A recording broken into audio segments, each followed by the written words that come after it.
Well, hello. Welcome to Orchid Blooms podcast. Welcome back, bloomers. My name is Orchid Brown. I am your host of the Orchid Blooms podcast. You can find me on Instagram and TikTok at Orchid I Brown. If you are a loyal listener and is able to rate and leave a review for this podcast on a platform of your choosing that you usually use to listen to this podcast, it could be iTunes, Apple Podcasts, Spotify, or iHeartRadio. Rate and leave a review because I would genuinely appreciate it. So thank you. I just wanted to start the podcast episode with that first. Now, I just wanted to give a quick update.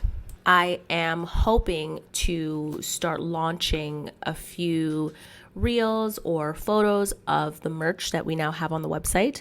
I've also posted up the merch for the podcast in t-shirts, which says bloomers on it to represent the people that listen to the podcast, and they are bloomers.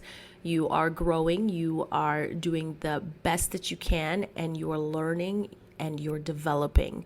And so I feel as if I needed an actual t-shirt that said bloomer to really showcase your growth. I have also purchased the merch and I finally received them. I bought all of the t-shirt line for Ambitious because that's what it's going to say on the shirt. And so I cannot wait to wear it and take some photos and post it up for you guys to see because I am super excited about it. So definitely go on the website, taonetwork.ca, and shop. I'm hoping to publish some long sleeve shirts and sweaters for December. So stay tuned for that. But the shirts are available now. So #support, #Orchid Blooms podcast, #TAO Network. I can't wait to see people post once I launch it on social media. I have until the end of this month to decide what I am going to do to promote the merch for a campaign I'll figure it out. But anywho, stay tuned for additional merch. But for now, we have some t-shirts. So get on the website, purchase your favorite t-shirts, and let's go. Other than working full time and also working on fixing up my home, I'm still struggling to decide what I'm going to get rid of, what I'm going to keep. And it's been a struggle because I tend to hold on to things for a little too long. But other than that, everything is going according to plan thus far. I have gotten rid of how many bags of clothes, separated gently used clothes for clothes that I'm going to send down to Jamaica for family. And then I sent some other clothes that I wouldn't give to my family to Value Village, and put up some art. I even broke something and I wanted to cry because I bought it at a thrift store and I painted it myself and it was just so beautiful, but now it's gone. So I'm a bit hurt about that. But other than that, I just feel toward now that, the end of November is coming, I kind of feel a bit burnt out. And it's not because of the podcast. I mean, I finished painting my entire home. It's beautiful. I love it. I've even put up some of the wall arts already. And I'm just weeding through little things, like throwing out magazines that I've had for too long, or, just getting rid of stuff that I don't need. But I just found that since I've been so dedicated to working on my passion projects for myself, that I haven't really taken enough time to kind of go out, hang out with friends, maybe go to a party, a good dance. People don't understand, a good twerk helps that lower stomach muscle. It helps that ass. And you start using those muscles in your thighs that you haven't used before, and then you wake up the next day and you're in pain. That's a good workout. And I mean, I haven't really had any time to go to the gym. So, I'm desperate to just go to a nice, good party where it's good music, surrounded by good people. And I just want to whine and drop it like it's hot and just drink my drink and just vibe. So I need to definitely make sure that I do that for Christmas, even though the last thing that I did for myself was earlier this month. I went to Nordique Spa, and that was great. And it gave me that boost for that 2 weeks. But honestly, after the 2-3 weeks passed, I was done. I was kaput. The painting project just was a lot for my body. I'm telling you, the amount of squatting that I had to do just to get down, to get the paint in the right section so I didn't, miss any spots, all of that, it was like up, down, and sometimes down. And it's literally a workout sometimes to paint. I always wondered why some painters that I see are, painters that work for a company that goes around on a regular basis going and painting places, apartment buildings, as part of residential home. I never understand why they're fat. It was such a workout for me. My thighs hurt, my calves hurt, my feet hurt, my back hurt. I was like, if you are doing this every single day, it's a workout. But I guess because it's repetitive and you're doing the exact same thing every single day, that maybe for them, their body has just gotten really used to it. So it doesn't really count as a workout for them. But still, with that pot belly, that big ass, and that thighs, and I'm like, damn, you're a painter? How? With all the squatting, how? But anywho, I definitely got my workout in, and now I just want to enjoy this Christmas time. So I know that I'll be doing my last podcast episode maybe the first or second week of December. So giving you a heads up now. And I'm still debating what my next 2 podcast episodes are going to be to kind of end out this season. And then it gives me from however time I have left in December to just complete a bunch of plans when it comes to the Ambitious Obsession Network, as well as Orchid Room Podcast. So I have a lot to do, but I really do need to organize that time to really go out and have some fun for myself, have a couple of drinks, maybe eat some fatty food. Maybe I'll just buy a whole cake and just stuff my face with it just to make myself feel better. I don't know, whatever. I will figure it out, but I'm going to get back to working on that balanced lifestyle. It's just I had way too much to do this season. So while we're on this podcast episode, today's episode is on self-sabotage. Self-sabotage is something that everyone is guilty of. No one is exempt. I feel like this statement that I just made, no one is exempt, is a statement that I've used in so many other podcast episodes that I should just make it my motto at this point. No one is exempt. Every single one of you have done something in your lifetime that has sabotaged you. So just remember that going forward. No one is exempt. Self-sabotage is defined as when people do or don't do things that block their success or prevent them from accomplishing their goals. It can happen consciously or unconsciously. Self-sabotage behavior can affect our personal and professional success, as well as our mental health. In my early 20s, I was guilty of self-sabotage. I can't say that I don't do that anymore. I think I do, but now I have a better understanding of why I self-sabotage myself. And when I actually think about it, some of the things that I do actually are for my benefit and not necessarily self-sabotage. I didn't understand why I was doing it at the time, because again, it's your early 20s. You really don't know very much. I did it both consciously and unconsciously. Sometimes the self-sabotage was the best decision I ever made, but at the time, I thought something was wrong with me. Why am I doing this? Why didn't I know I was doing it until it was too late? It was over and it's like, wait, what just happened?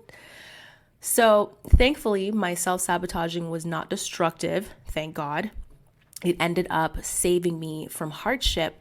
I guess my discomfort in the situation, either personal or professional, showed up unconsciously and I reacted unconsciously. It's my flight or fight. Or was it fight or flight? I think it's fight or flight. We'll get to that part of the podcast episode.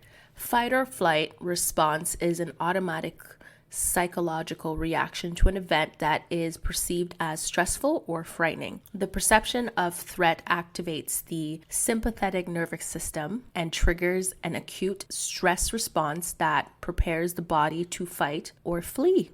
They are considered to be trauma responses, the 4 F's: fight, flight, freeze, and fawn. Before I continue on this podcast episode, I wanted to explain why I felt the need to go into trauma responses. Self-sabotage, in my case, stemmed from fight or flight.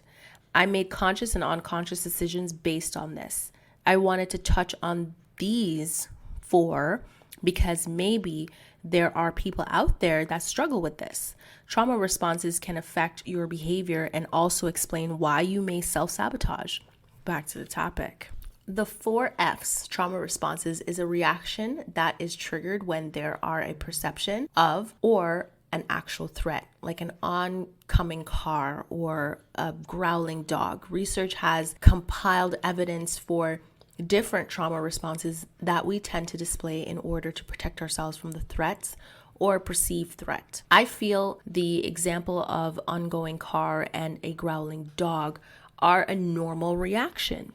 Who wouldn't run from a growling dog or a dog that looks like he is getting ready to attack you?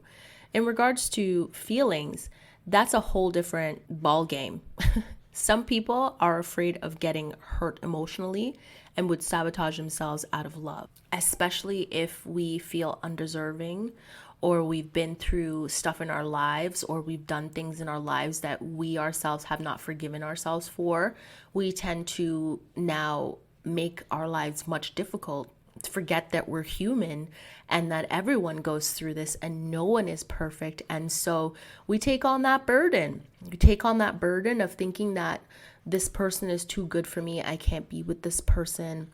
And like I said, in regards to feelings, it's a whole different ballgame because it's on another level. If you're comparing feelings to an oncoming car or a growling dog when it comes to self-sabotage, especially in a workplace, if you feel like you don't deserve the job that you're in, or people make you feel that way, or anything in such a way, feelings are much deeper and they hurt more. They're just deeply embedded into your psyche, into your core. It's what you think of yourself, right? It's your self-worth. So self-sabotage, I feel when it comes to feelings, it's much more damaging than anything such as an ongoing car or a growling dog. Those are just reactions. Like anyone will react that way. If a dog starts growling at them, they're like, oh, what's going on? And they'll run. I would run. The dog did that to me just a week ago. The dog bit my crotch. I was like, oh my God, if I was a dude, somebody would have lost a testicle. But you know, my reflexes were too slow, but I pulled away enough that it grabbed my pants rather than my actual pom-pom. So I was very blessed to have reacted in that way in a quick amount of time. But this dog apparently saw me as a threat just walking by. It's weird. But as I said, you know, feelings are different. You can't react to feelings, especially if it's feelings that you didn't expect to come on so quickly or to happen, especially when you think that something came into your life and you never thought it was going to happen, and then boom, it happens. It could be a job, it could be a promotion, it could be someone that you've always wanted, not in the package that you're looking for, but everything that you've asked for in a woman or a man, and it comes along and all of a sudden this person's actually interested in you and you're like, what the fuck? I can't deal with this right now. Feelings are much harder to control. Fight, flight, freeze, and fawn have evolved as a survival mechanism to help us react quickly to life-threatening situations. When our brain perceives a threat, we automatically react with one of these 4 trauma responses. Depending on factors such as individual differences and past experiences of trauma, research suggests that an overactivation of our trauma responses is associated with a decline in our physical and psychological health. That is, chronic stress may contribute to high blood pressure, burnout, decrease immunity, and an increase in anxiety, depression, post-traumatic stress, and substance use problems. It's a lot. It was really a lot. So let's go into the first one, fight. Fight response believes that if they establish power over the threat, it results in security and control, accommodated with a desire to defend oneself through fighting, yelling at, or controlling others. The thought behind this response is I need to dominate the threat before it eliminates me. Yeah, I definitely do all of that. I mean, I have reeled it in over a few years. You know, when you're younger and you have no control over your own emotions and your own bodily functions, so you tend to, well, I don't mean bodily functions. I mean, you can pee and stop peeing when you want to. But the point is, you know, looking back at my early 20s, when I did do a lot of the fight responses, I can't say that I'm completely cured of it now because I just don't have time for foolish people. So it just comes out. So again, you know, every single time I do one of these podcast episodes where I'm learning about things and people, I have to look in the mirror and go, girl, you got issues. You got real issues. But let's move on to flight responses. Flight responses cope with a threat by running from or fleeing the situation. These people often report difficulties with relaxation and sitting still, as they are constantly worrying, rushing, hiding, or panicking when they feel threatened. The thought response is, I need to run from the situation before it can hurt me. I can say that I do half of those things, but because I'm not afraid of confrontation, as you've heard in my previous podcast episodes, I don't run, but I do take the time to hide or, you know, panic a little bit within myself in a controlled space that I alone have access to. And then I make up a plan on what I'm going to do going forward. So it's a whole system, I tell you, a whole system. So let's go on to freeze response. Freeze response unconsciously detach from the situation by freezing or spacing out. The body can feel rigid or become immobilized by the stress.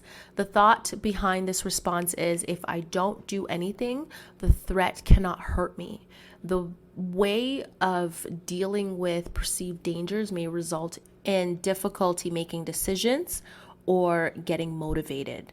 And sometimes I do feel like I struggle with the motivated part, even though it seems like I just attack things because, you know, that's that fight in me. I will always fight till the day I die. And hopefully when I die, I will find some peace.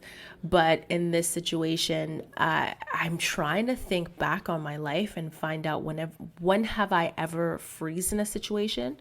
And I found that I freezed a lot in situation where it was romantic or intimate, especially if they want something from me that I wasn't ready for yet. And I just did not know how to express that I wasn't ready. Because the issue is, even if you found the words to express why you're not ready, the other person sometimes doesn't listen because that's not what they want to hear. So what's the point? So I might as well just freeze and hope they just walk around me like I don't exist. You know what I'm saying? It's not healthy. It's not healthy. So fawn response. Fawn response avoid or deal with conflict through people pleasing. They also experience difficulties in saying no and are afraid to share what they really think or feel in fear of how others might perceive them. They are so accommodating of others' needs that they tend to ignore their own. The thought behind this response is, if I can appease this person, I can be safe from conflict or pain.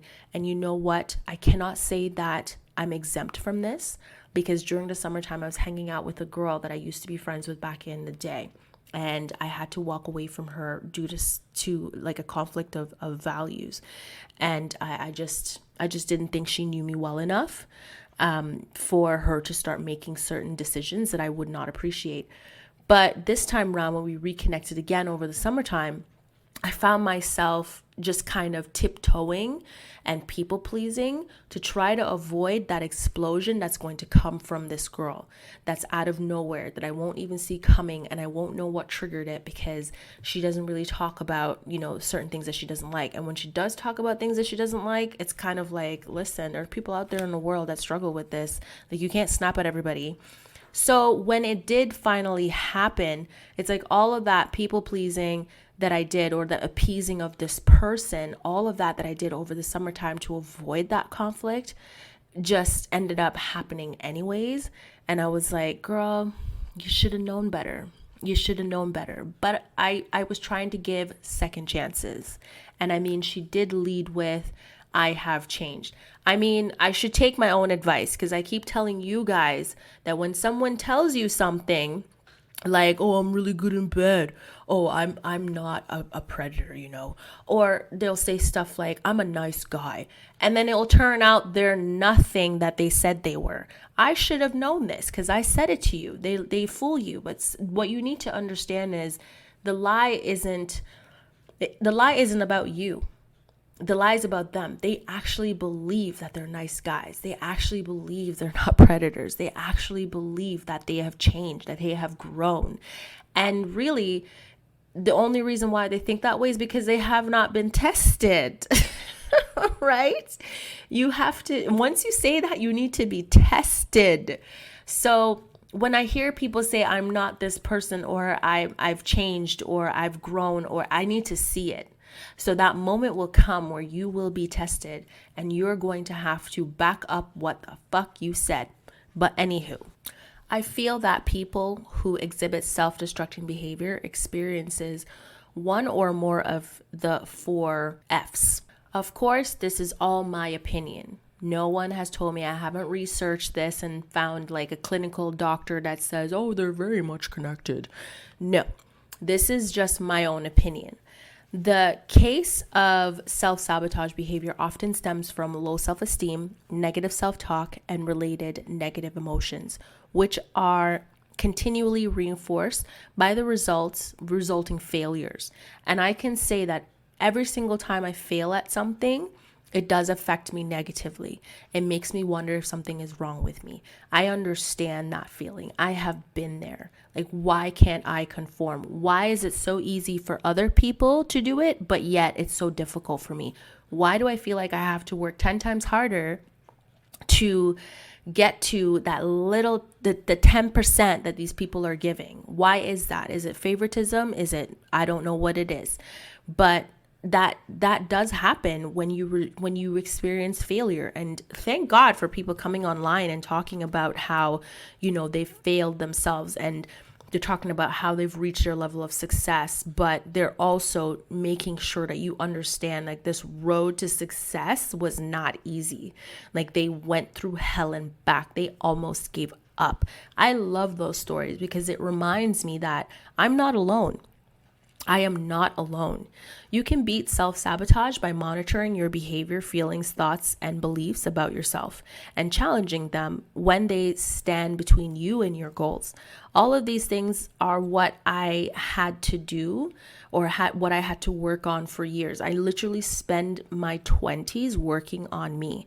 People are always like, oh, did you have like lots of relationships in, your 20s? I'm like, I dated, but unfortunately, due to my standards, no one ever could get past that dating phase, because not that my standards is too high, but I'm just sick of people who lie to themselves about who they are, attempt to lie to me, and then prove to me time and time again that they aren't who they say they are. So I just want to find someone who is similar to me in the sense that what you see is what you get. That's it. That's all. I don't need a fake person. I don't need someone who's trying to live a certain lifestyle or try to portray something that they aren't. Show me who you are, and I will believe you. I feel that I need to understand why I do what I do. Once I knew what was triggering my fight or flight responses, which would lead to self-sabotage for me. Can't speak for anybody else. And if you do feel that this is something that you struggle with yourself, and that maybe these flight responses are what's affecting your self-sabotage behavior or triggering you to self-sabotage, then definitely you need to sit down and dedicate 10 years of your life, like I did, trying to figure out what the fuck is wrong with you, so you can hopefully have some control over it. Because keep in mind, you can't control other people, but you can control yourself. I feel that the freeze response is not so bad if you know how to use it.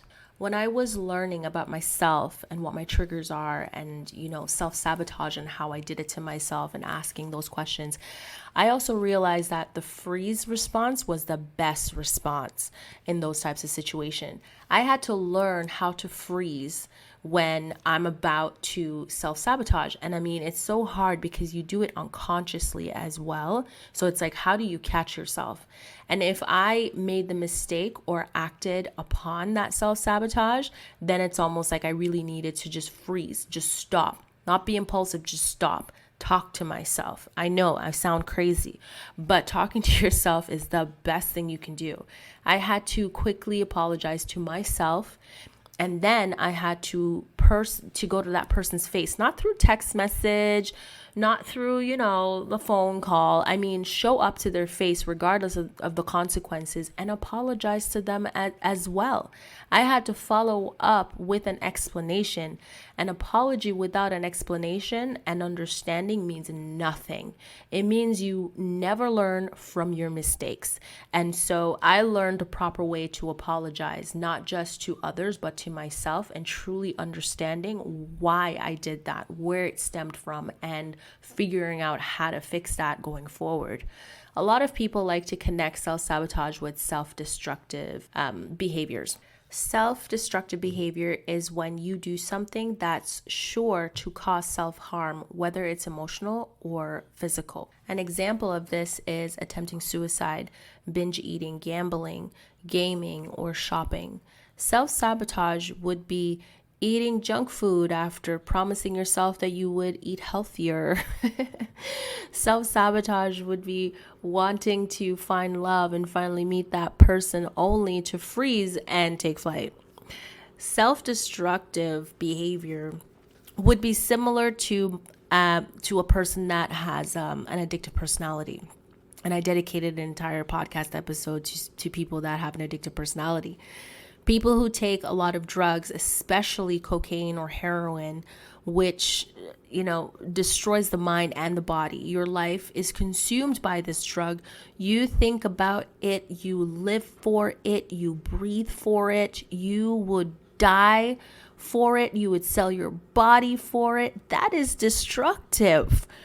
I cannot support that they are the same, even though they have similarities.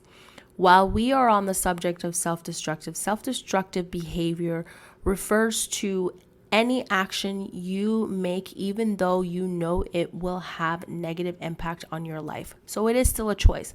Just as self-sabotage sometimes is a choice, I know that most of the times it's unconscious, but really it's still a choice because it came from you. You still did it. Even though you didn't understand why you did it, you still did it. I'm just saying. Recognizing self-destructive behavior, the most common patterns is what I really want to focus with recognizing self-destructive behavior. The first on the list is that you constantly make excuses for your personal and professional shortcomings. I mean, yeah, I guess that would be considered self-destructive. I know I do this every podcast episode where I analyze everything that I say to you because, I read it online and this is what they were saying. But I wanted to talk about each and every individual thing. But in this case, doesn't people that self-sabotage do the exact same thing? Don't we make excuses for our personal and professional shortcomings? I don't know. We always have an excuse for something. So I can see the connection between that point of view with self-destructive behaviors and self-sabotaging behaviors. Second on the list, you don't have the energy to engage fully in your day-to-day life. Well, that kind of sounds like depression. So I don't know if that would be self-destructive because depression is an actual harmful thing that you cannot control. So yeah, let's move on. Number 2, you neglect your physical health. Well, I have to say, I haven't been to the gym. I haven't worked out in a while. And other than my workout routine, painting was the biggest workout I've done. I haven't done my yoga. I wanted to get into Pilates, but I'm sorry, Pilates is really boring. But I have all these excuses. You know what? My life is busy. So I guess maybe I fall under self-destructive behavior. I'm not sure if it's self-sabotage or self-destructive, but they're saying, they keep connecting them and not really differentiating them. But I just feel like self-destructive is a lot more than that. Physical health it's a lot more than that. But number 4 on the list, you sabotage personal and professional relationship. Again, that I would put under self-sabotage, not self-destructive. But anyone can tell me I'm wrong. Number 5, you refuse to accept help from others. Well, I can't say that is self-destructive, because there's a lot of people out there that just want to prove that they can do it, themselves. And it would just make them so happy if they just did it themselves for once in their life, rather than turning to others and asking for help all the time. You know what I'm saying? So as much as these lists that this particular website gave me on this, I just feel like all of these things kind of fall into just a self-sabotage category rather than a self-destructive category, because destructive is much worse than a sabotage. Self-destructive behavior is rooted in childhood trauma. Again, I don't associate childhood trauma to self-sabotage. That's destructive, because it really fucks with your life. If you have childhood trauma, it really fucks with your life. I promise you, I am not lying to you. Lack of secure attachment helps maintain it. Patients who repetitively attempt suicide or engage in chronic self-cutting are prone to react to current stresses or stressors as a return of childhood trauma, neglect, and abandonment. See, right there, that sounds destructive. The list that I gave you before, that was recognizing, self-destructive behavior. I really do feel like all the 5 things that I mentioned to you are mostly under self-sabotage. That's just me. So let's get back to self-sabotage. 6 ways you can self-sabotage your own life and happiness. 1, you neglect your health. We talked about that. See? It's same thing. Number 2, you're staying in a job that makes you unhappy. Yep, that's definitely sabotage. 3, you keep toxic people in your life. Whoa. Number 4, you don't experience anything new. You know how sad that is? I mean, to live your life where you never experience anything new, you might as well die. But that's not the right thing to say in this category, because experiences, especially if they're new, just revitalizes you. It's exciting. It gives you life. So if you're just doing the same things over and over again until you die, that's just really sad. Number 5, you procrastinate. I mean, who isn't guilty of procrastination? I would love for someone to come and tell me on my page, the Ambitious Ops page, and tell me if they have never, ever procrastinated ever in their entire life. I need to hear someone say, I get up every morning at 6 a.m. or 5 and I work out, and then I have a beautiful full breakfast, and then I go out into the world and I work, and I just have full energy once I'm finished work, and I get home and I just relax in my luxury. Yeah, okay, that's cute. That's nice. Number 6, you try to make everyone else happy. I mean, who doesn't do that? So apparently, based on all this list, we are all guilty of self-sabotage. I cannot say that it's considered destructive behavior, because like I said, I don't associate destructive behavior with any of this list, but I can definitely say that each and every one of us have self-sabotaging behaviors. I have already touched on how I overcame self-sabotage, but let's go over what I have learned doing my research. First thing you do, find your why. You know what? This is very important. The reason why I say that is because remember how I mentioned earlier in a podcast episode that when I was trying to figure out why I was self-sabotaging and I had to figure out what my triggers were, this was it. So what I did research was accurate because this is what I had to do. I had to ask myself so many damn questions and I had to be honest about it. And then I had to meditate on it. And then I had to go back to it and ask myself the question again to make sure that I answered it properly and to make sure that that was a right answer. And I know it's a lot of work, but I really needed to stop myself from just being the worst version of myself. So why this is important to you? That's the first question you need to ask. Why is it important to you to be successful? Why is it important to you to foster healthy and good relationships? Not just for your benefit, but why is it important to you? Because you can easily say that, fostering good relationships, it means that I won't be alone. That's cute. But why? Why is it important to you? Ask yourself a series of questions. Again, like I mentioned before, that's exactly what I did. What is truly driving your desire for change? At this point, if you were to ask me why I want to change so badly, why I'm so dedicated to growth and developing myself and being a better version of myself, is because I'm sick and tired of being stuck in the same place all the time. Like I mentioned before, the part where I mentioned just being stuck, not experiencing anything new, that gets old. Who wants to live a life where you're stuck in this place forever? You're stuck at this income line. I mean, food is, getting expensive. Everyone else is getting paid more money than you are. You can't even go on vacations. You can't really do anything for yourself because you have to live by a budget. Who wants to live that? Nobody does. So yeah, my desire for change is economical growth. And not just financially, but mentally. And I want to find my inner contentment. I know that everyone likes to say, I'm just trying to find my happiness. That's cute. Happiness can also be momentarily. But if you are content, regardless if you are experiencing something that you feel it's like the end of the world to you, you feel like you've failed. If you have that contentment, nothing will faze you. Nothing whatsoever. So the second thing on the list is tap into your strengths. It says, think of the goals you have accomplished in your past. What strengths helped get you there? What strategy did you use? I actually added the what strategy did you use myself. That's not what I read, but I understand. For me personally, the reason why I added, what is your strategy? Is because I did have a strategy. I had to create an entire strategy for myself to accomplish a goal.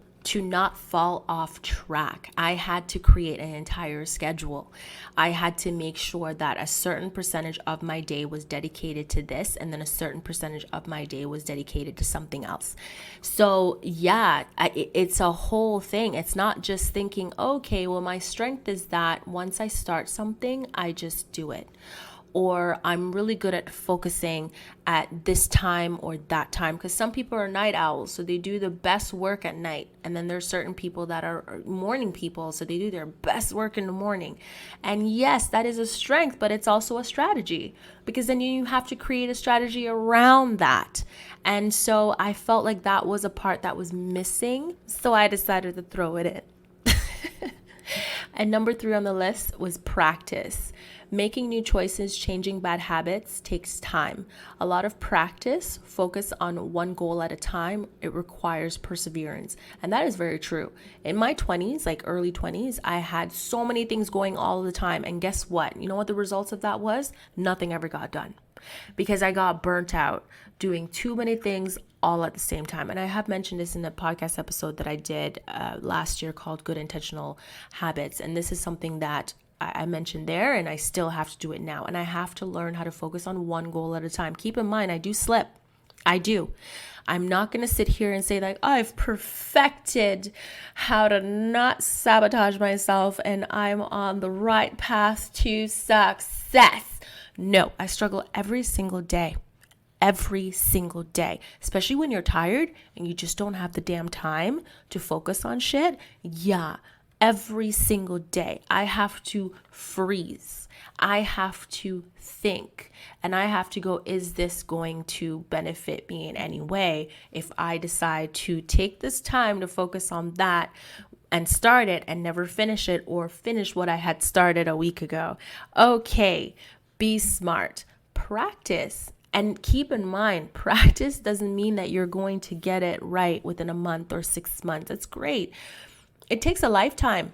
Growth takes a lifetime. And anyone who says that I have reached my limit at like 30, okay, I wish you the best of luck with that philosophy. But you won't get there until you're dead, okay?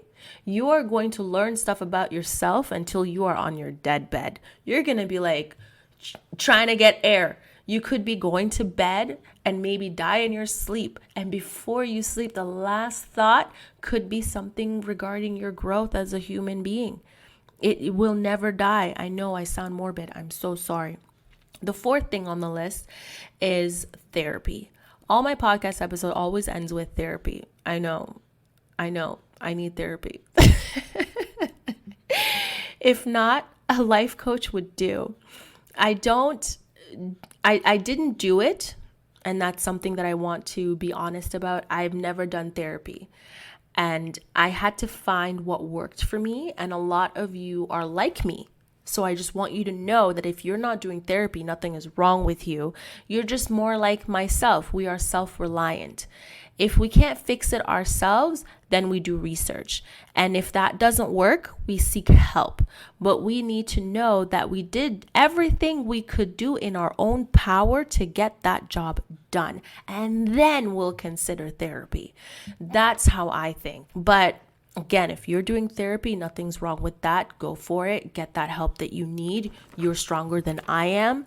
I wish, I was the type of person that would be like, let's not torture myself for the next 5 years. Just get therapy. I wish I could just do that. But I know myself. I am achievement driven. I need to know that whatever I'm doing didn't work and now I need help. That's just how it is.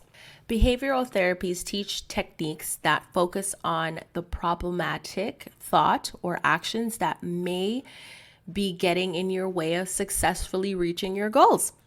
If you take into consideration mental health implication, it would be wise to seek professional help. If you find yourself caught in a cycle of self-sabotage beliefs and behaviors, working with a mental health professionals can help. A lot of people self-sabotage their relationships due to low self-esteem and their insecurities. A lot of people feel that they aren't good enough for success, for love, good enough to live. That's that destructive thought right there. That's that destructive part where you give up. You give up on life. This world tests you. And every time you break or stop believing that good things will happen for you, you die on the inside. You are not dead yet, so live. Thank you for supporting the Orchid Blooms podcast episode. Visit our website at taonetwork.ca and our social media pages, Facebook, The Ambitious Obsession Network, Instagram at The Ambitious Net, Twitter at The Ambitious Ops. My personal Instagram and TikTok is at Orchid Eye Brown. Don't forget to click the follow or subscribe button and share your favorite episodes with your family and your friends. Also, and I keep saying a lot of alsos, but don't forget to rate this podcast and also leave a review. Even if you can't leave a review, don't forget to rate. And I hope you have a splendid day.